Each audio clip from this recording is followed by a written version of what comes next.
தொடர்ந்து நம்ம போர் நிலவரங்களை பார்த்துட்டு இருக்கோம். இப்போ வந்திருக்கக்கூடிய சில முக்கியமான தகவலை ஒரு தொகுப்பா பார்க்கலாம். அதுக்கு முன்னாடி ஒரு முக்கியமான விஷயம், உங்களுக்கு பிஎஃப் அமௌண்ட் எடுக்கிறதுல சிரமம் இருந்தால் இவங்கள தொடர்பு கொள்ளுங்க. இவங்க உங்களுக்கு அதில் ஹெல்ப் பண்ணுவாங்க. அதே மாதிரி உங்களுக்கு இன்கம் டேக்ஸ் ஃபைல் பண்ணுறதுல தேவை இருந்தால் இவங்கள தொடர்பு கொள்ளுங்க. வெறும் கம்மியான சார்ஜ்லேயே உங்களுக்கு அதை செஞ்சு கொடுப்பாங்க. இப்போ நம்ம வீடியோக்குள்ளே போகலாம். முதல் விஷயமே பாத்தீங்கன்னா, ட்ரம்ப் என்ன சொல்லியிருக்காருன்னா, இன்னைக்கு ஐஆர்ஜிசி எங்களைய சமாதானத்துக்கு அழைச்சிருக்காங்க. அதனால நாங்க தாக்குதலை நிறுத்திட்டு சமாதானத்துக்கு போலான் இருக்கோம். எங்களுக்கு அணு ஆயுதம் சம்பந்தமாக ஒரு ஒப்பந்தம் போட போறோம். அவங்கள்ட்ட எங்களுக்கு அதுதான் வேணும். அவங்கள்ட்ட அணு ஆயுதம் இருக்கக்கூடாது அப்படிங்கறத எங்களுடைய ஆசை. அது சம்பந்தமா நாங்க என்ன பண்ண போறோம், பேச்சுவார்த்தையை தொடங்க போறோம் அப்படின்னு சொல்லியிருக்காங்க. மறுபக்கம் பாத்தீங்கன்னா, ஈரானுமே சமாதானத்துக்கு போக போறாங்களா இல்லையா அப்படிங்கறத இன்னும் ஈரான் அறிவிக்காம இருக்காங்க.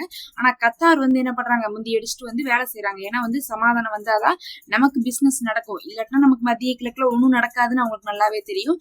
ஏன்னா சவுதி ஒப்பந்தத்தை போட்டு இப்ப ஈரானை என்ன பண்ணி வச்சிருக்காங்க, எப்படியோ ஐஸ் வச்சு வச்சுட்டாங்க. ஆனா மத்தவங்க எல்லாம் பாத்தீங்கன்னா அடி வாங்கிட்டு தான் இருக்கிறாங்க. அதனால கத்தார் என்ன பண்ணிருக்காங்க, இப்ப சமாதானத்துக்கு போறதுக்காக ஹெல்ப் பண்ணிட்டு இருக்காங்க. மறுபக்கம் பாகிஸ்தான்கிட்ட கடைசியா கூட ஆராய்ச்சி அவர்கள் கேட்டிருக்காங்க, என்ன பாகிஸ்தான், நீங்க தான் கூப்பிட்டு சமாதானம் ஒண்ணு பண்ணி வச்சீங்க, ஆனா நடுவுல அமெரிக்கா அடிக்கிறாங்களே, இதெல்லாம் நீங்க கேட்க மாட்டீங்களா அப்படின்னு சொல்லி கேட்டிருக்காங்க. அவங்களுக்கும் நல்லா தெரியும், பாகிஸ்தான் ஒண்ணு கேட்கவும் முடியாது, செய்யவும் முடியாது. அமெரிக்கா தான் பேச்சுவார்த்தை நடத்துறான். சும்மா அவனுக்கு கௌரவத்துக்காக பாகிஸ்தானை கொண்டு முன்னாடி நிறுத்திடுறான்.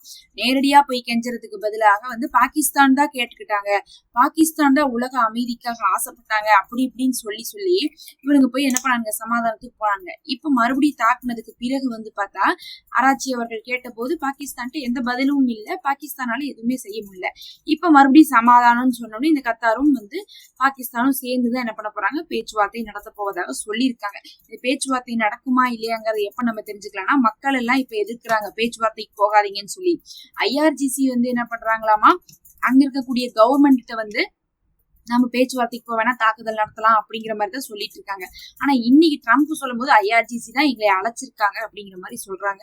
ஆல்ரெடி மக்களோ ஐஆர்ஜிசியோ அழைக்கல, அங்க இருக்கக்கூடிய கவர்மெண்ட் தான். பெசக்சியான் அவர்கள் பாத்தீங்கன்னா சமாதானத்தை விரும்புறாரு அப்படிங்கிறது முன்னாடியே தெரிஞ்ச ஒரு விஷயம் தான்.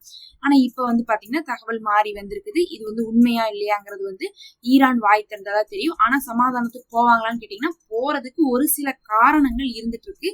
அதே சமயத்துல மக்கள் இந்த சமயத்துல இப்ப நல்லடக்கம் எல்லாம் செய்யப்பட்டிருக்கக்கூடிய இந்த சமயத்துல கொஞ்சம் கொந்தளிப்பா இருக்கிறப்ப சமாதானத்துக்கு போனாங்கன்னா ஏத்துப்பாங்களா இல்லையாங்கிறது ஈரான் தான் முடிவெடுக்கணும்.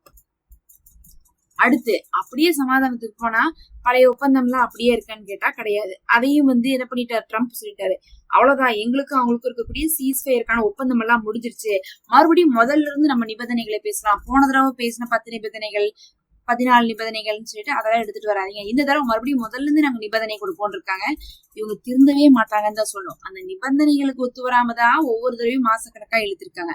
இப்பதான் கடைசியா ஒரு ஒப்பந்தத்தை பேசி முடிச்சாங்க. அந்த நிபந்தனைகளை அமெரிக்கா வெளியிடாட்டினாலும் ஈரான் வெளியிட்டாங்க. வெளியிட்டதுக்கு பிறகு அமெரிக்கா அது பொய்ன்னு வேற சொன்னாங்க. அப்புறம் இப்ப பாத்தீங்கன்னா அடிக்கிற மாதிரி அடிச்சுட்டு மறுபடியும் சமாதானம் கூப்பிட்டு ஃபர்ஸ்ட்ல இருந்து ஒப்பந்தம் போடுறாங்க. இவங்களுக்கு போன தடவை போட்ட சீஸ்ஃபயர் ஒப்பந்தம் பிடிக்கல ஒண்ணு. ரெண்டாவது அதுல இஸ்ரேல் கூட இருக்கிறதும் பிடிக்கல. ஏன்னா இஸ்ரேல் திரும்ப திரும்ப லெபனானை தாக்குறான். அதனால இஸ்ரேல் தாக்குறாங்கன்னு சொல்லியே அவங்க பேச்சுவார்த்தைக்கு வராம இருந்தாங்க. ஒருவேளை நம்ம இஸ்ரேலை பிடிச்சி கழட்டி விட்டுட்டோம் அப்படின்டா நேருக்கு நேர் மட்டும் ஒப்பந்தம் போட்டுக்கலாம்னு சொல்லிட்டுதான் இந்த தடவை அமெரிக்கா பிளான் பண்ணிருக்காங்க. இந்த தடவை அட்டாக் பண்ணதே யார் அட்டாக் பண்ணதே முழுக்க அமெரிக்கா தான் அட்டாக் பண்ணாங்க. ஈரான் பதிலுக்கு அமெரிக்காவுடைய தளங்களை தான் மத்திய கிழக்குல வச்சு தாக்கியிருக்காங்க. அப்ப இதுல இஸ்ரேல் வரவே இல்லை. இஸ்ரேல் ஈரான் அட்டாக் பண்ணவும் இல்லை, ஈரான் இஸ்ரேல் அட்டாக் பண்ணவும் இல்லை. நேரடியாக அட்டாக் பண்ணல, மறைமுகமா மொசாட்டை வச்சு ஏதாவது ஹெல்ப் பண்ணிருப்பாங்க, அது உண்மைதான். ஆனா நேரடியா அட்டாக் பண்ணாதனால இப்ப இவங்க 2 பேரும் மட்டும் அடிச்சுக்கிட்டாங்களா. அடிக்கிற மாதிரி அடிச்சுட்டு அமெரிக்கா ஒரு 2 நாள் 3 நாள் மட்டும் அடிச்சுட்டு சரி நாங்க சமாதானத்துக்கு வரோம் அப்படிங்கிற மாதிரி என்ன பண்ண ஆரம்பிச்சிட்டாங்க. இப்ப நாடகத்தை ஆரம்பிச்சு இப்ப புது ஒப்பந்தம் போடலாங்கிறாங்க. இந்த ஒப்பந்தத்துல இஸ்ரேலை சேர்த்தவே மாட்டாங்க. இதுதான் அவங்களுக்கு வேணும். இஸ்ரேலை ஒப்பந்தத்துல இருந்து கழட்டி விட்டணும். இஸ்ரேலை லெபனான்ல சமாதானத்தை கொண்டு வந்தாதான் ஈரான்ல சமாதானம் வரணும் அப்படிங்கிற மாதிரி ஈரான் என்ன பண்ணக்கூடாது, கேட்கக்கூடாது அப்படிங்கிறதுக்காகவே இந்த 2-3 நாள் தாக்குதல் நடத்தப்பட்டிருக்குது அப்படின்னு சொல்றாங்க ஆய்வாளர்கள்லாம். இது அமெரிக்காவுடைய ஒரு பிளான் தான்.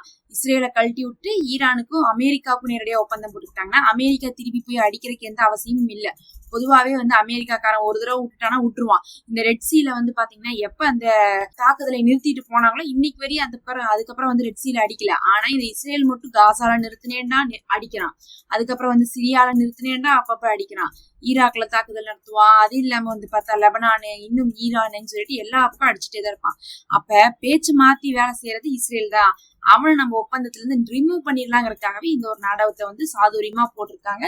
இந்த நேரத்துல இஸ்ரேல் வேற என்ன சொல்லிட்டு இருக்கான், அவன் வந்து சொல்லிட்டு இருக்கான், எங்களுக்கு வந்து இந்த ஒப்பந்தம் எந்த விதத்திலயும் லெபனான்ல தாக்குதல் செய்யறதை நிறுத்தாது, லெபனான்ல நாங்க தாக்குதல் செஞ்சுட்டு தான் இருப்போம், ஈரானோடு மட்டும்தான் ஒப்பந்தம், அந்த ஒப்பந்தம் எங்களுக்கு இல்ல, அமெரிக்காவுக்கு ஈரானுக்கு தான், நாங்க எப்ப வேணா வந்து அதை முறியடிச்சிருவோம் அப்படின்னு தான் இன்னைக்கு வரையும் கூட வந்து பாத்தீங்கன்னா நெத்தன்யாஹூ அறிவிச்சிட்டு இருக்காங்க. அப்ப வந்து பாத்தீங்கன்னா அமெரிக்கா ஒரு நாடகம் போடுறதுக்காகத்தான் இந்த ஒரு தாக்குதலை எடுத்து சும்மா அடிக்கிற மாதிரி 2 நாள் அடிச்சு அதுக்கப்புறம் நாங்க சமாதானத்துக்கு வரோம்னு சொல்லிட்டு என்ன பண்ணிருக்காங்க, இப்ப சமாதானத்துக்கு போறாங்க.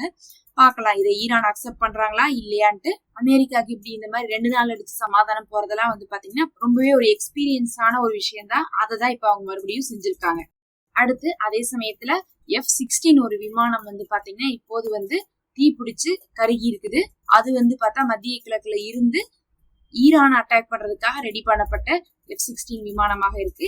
இதை வந்து ஈரான் தான் வந்து செஞ்சிருப்பாங்க அப்படிங்கக்கூடிய கோணத்துல இப்ப விசாரிச்சுட்டு இருக்காங்க. அதே சமயத்துல உளவு பார்க்கக்கூடிய விமானங்களையும் ஈரான் சுட்டு வீழ்த்தி இருக்காங்க. இன்னும் வந்து 1-2 விமானங்கள் போனது மிஸ் ஆயிருக்குது ஆர்மோஸ் பகுதியில. அதை எல்லாமே வந்து பாத்தீங்கன்னா ஈரானுடைய வேலையா இருக்குமோ அப்படிங்கக்கூடிய கண்ணோட்டத்துல தான் பாக்குறாங்க. ஆனா வந்து ஈரான் வந்து உளவு விமானம் சுட்டு வீழ்த்தினதை ஒத்துக்கிறாங்க. அது இல்லாம ஒரு சில விமானங்கள் காணா போனதை வந்து அவங்க ஏத்துக்க மாட்டேங்கிறாங்கன்னா அவங்க கிளைம் பண்ணல, எதுக்கு நம்ம காணா போனதெல்லாம் நம்ம கணக்குல போட்டுக்கணும்னு சொல்லிட்டு அவங்க விட்டுட்டாங்க.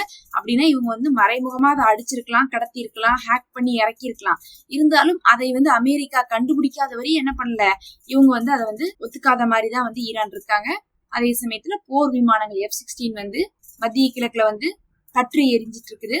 இன்னைக்கு அதுக்கான இன்வெஸ்டிகேஷனும் போயிட்டு இருக்கு.